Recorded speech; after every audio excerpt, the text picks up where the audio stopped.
যাদের ভিতরে আলো দেখতে চান সিজদা দেন। যাদের স্বামী স্ত্রীর মহব্বত শয়তানের স্পর্শ মুক্ত রাখতে চান সিজদা দেন।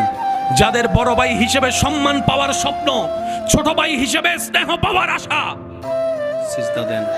যাদের রিজিকে বরকত চান সিজদা দেন। যাদের জ্ঞানে বরকত চান সিজদা দেন। যাদের সুস্থতার নিয়ামত পেতে চান সিজদা দেন। যাদের মনের আশা নেক আশা পূরণ করতে চান সিজদা দেন। এক কথায় অশান্ত অন্তরকে শান্তি যাদের করার ইচ্ছা, 5 ওয়াক্তে আল্লাহর ডাকে সাড়া দিয়ে আপন আপন জায়গায় রবের দরবারে সিজদা দেন। সুযোগ পেলে নিস্তব্ধ চতুর্দিকে সবাইকে ঘুমাই রেখে তাহাজ্জুদের নামাজে সিজদা দেন। আর যারা বলেন যে আমার জান্নাত পাইয়া গেছি, আপনি না দিলেও চলবো। বুঝেন না মানে আমার কথাটা? কেউ যদি বলে যে আমার শান্তি পাইয়া গেছি, আপনি আর কি লেগে দিবেন?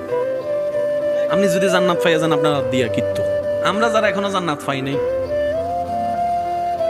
এসব কথা বলে না। আমরা এখনো যারা জান্নাত পাই নাই, আমরা কি দিব? রবের দরবারে কি দিব?